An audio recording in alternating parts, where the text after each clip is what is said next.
Alright, solve by substitution. Okay, first thing we need to do is isolate one of the variables since we're substituting. So I'm going to add the 2x over here. And I get y equals 2x plus 2. Okay, so now I have these two equations to work with. I've isolated y, so right here I will replace y with 2x plus 2. So 6x minus 3 times 2x plus 2 equals negative 6. Distribute, and I get 6x minus 6x minus 6 equals negative 6. Alright, these cancel out. Then I'm left with an inequality that is true. So if that's the case, then there are infinitely many solutions. Okay, that's all there is to it. Done. Alright, solve by elimination. First thing I want to do is get these in standard form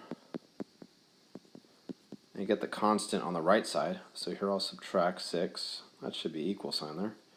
Here I'll add 14. Alright, so now I have negative 3x minus 9y equals negative 6. And then I have 3x plus 5y, that should be a y here, is equal to 14. Okay, now I look to see if I have a common coefficient. Yes, I do. One of them has the opposite sign. Cool. So I add up the equations, and these common terms cancel. I get negative 9 plus 5 is negative 4y, and that's equal to 8. I divide by negative 4, and y is equal to negative 2. Alright, take the negative 2 and I plug it into whichever equation I choose. I will plug it in here.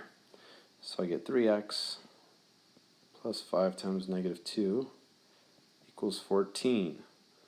3x minus 10 equals 14 plus 10. 3x equals 24. Divide by 3. And x is equal to 8. Alright, so my answer then is 8, comma, negative 2.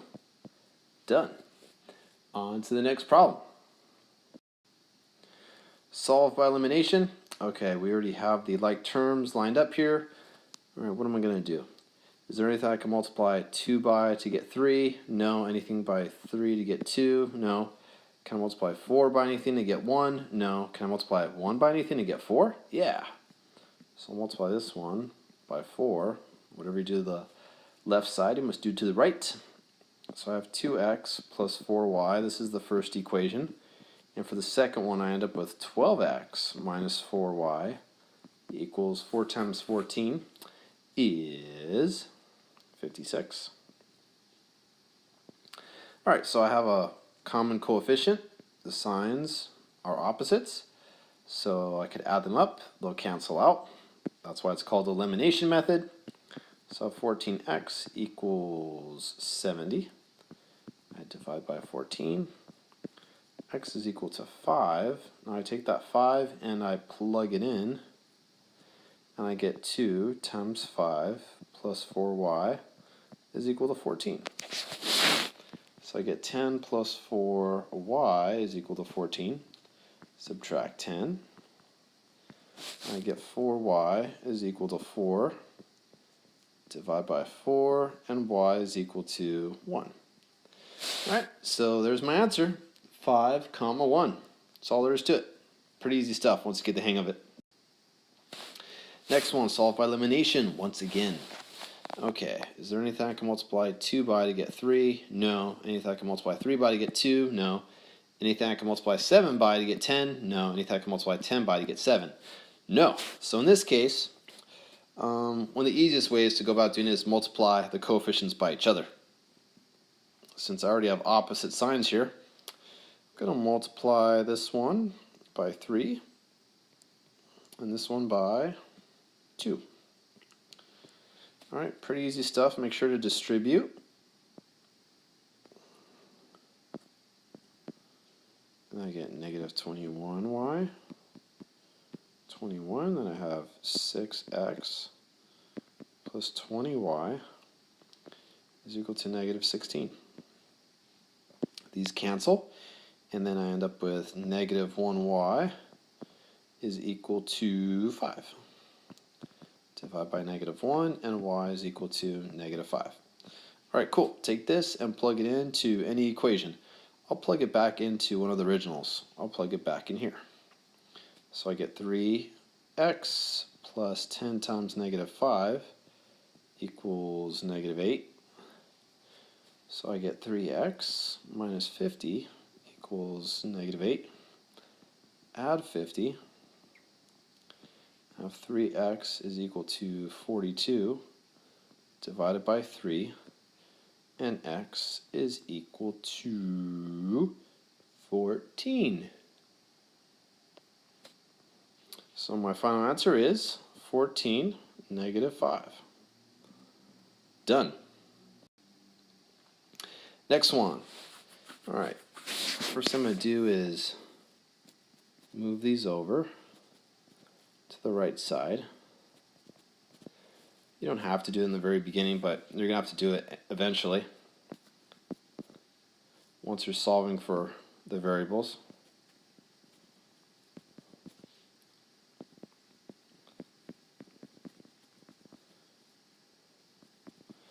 All right, so got the like terms lined up now.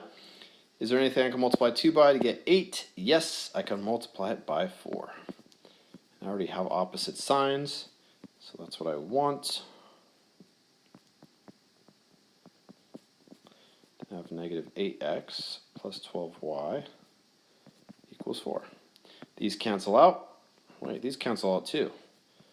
And then I end up with 8. So for 89, what does this mean? Since I end up with an equality that is false, 0 does not equal 8, there is no solution for the system. Done. All right, solve the system. All right, it doesn't say what method you should use, so I'm going to use substitution. Let me isolate the variable to the first equation. All right, so now I got x by itself. It's equal to negative y plus 4. And I'm going to plug that in for x in the other equation. So it's 3 times negative y plus 4 plus 3y equals 12. Distribute, and I get negative 3y plus 12 plus 3y is equal to 12. These cancel out. I'm left with 12 is equal to 12. That is a true inequality. So that means there are infinitely many solutions. Done. All right, determine which of the following ordered pairs are solutions to inequality. Okay, these are all xy's. All right, let's plug it in and see if this one's work. So I have 2 times 3 for the first. It's 3 times negative 4.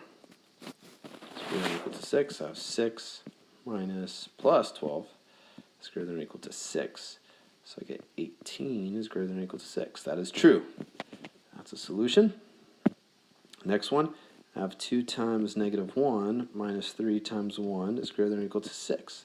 So I get negative 2 minus 3 is greater than or equal to 6. Negative 5 is greater than or equal to 6. That's not true. Next one, I have 2 times 4 minus 3 times 2 is greater than or equal to 6.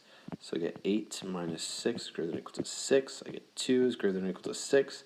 That's not true. And the last one, I have 2 times 0 minus 3 times 3 is greater than or equal to 6. So I get negative 9 is greater than or equal to 6. That is not true. That's gone. So the only answer or point that works is number 1. Next problem. Graph the inequality and determine which of the points are solutions. Okay. So first thing I need to do is convert this into slope-intercept form. So I'll just subtract 3x here. I get 6y is less than or equal to negative 3x plus 12. Divide by 6. Y is less than or equal to negative 3 over 6x plus 12 over 6, which gives me negative 1 over 2x plus 2. All right, so I go up 2. There's my y-intercept. Apply the slope. I go down 1, right 2. Down 1, right 2. Down 1, right 2. Then I go up 1, back 2. Up 1, back 2. Up 1, back 2. All right, there's a solid line because I have an equal sign here. And it says less than, so I'm going to shade below. So which points are solutions? The points that are solutions are, well, all of them. A, B, D, and then C is also on the line. The line is solid, so it's part of the solution set. So I have C and D. All right, all of them. All right, graph inequality. First thing, get it in slope-intercept form. Oops. So I'm going to subtract 4x. So we get negative 5y is greater than negative 4x plus 20. Divide by negative 5. I get y is greater than 4/5 x minus 4. Okay, so on my graph here, I go down 4. And then I'm going to go applying the slope up 4 to the right 5. All right, and it says greater than. There's no equal sign, so it's just a dashed line. And it says greater than, so I shade above. And there is the graph of the inequality. Done. All right, so graph the inequality. Y is greater than 3. Well, let's first think about the line y equals 3. All right, so where on the graph are all the points with a y value of 3? So that would be right here. All right, all the y values are 3 for these points. All right, now since I'm working with an inequality, I have to decide whether the graph is dashed or solid. Since there's no equal sign, it's dashed. And it says greater than, so that means I'm shading above. All right, and there's my solution. That's all there is to it. Done.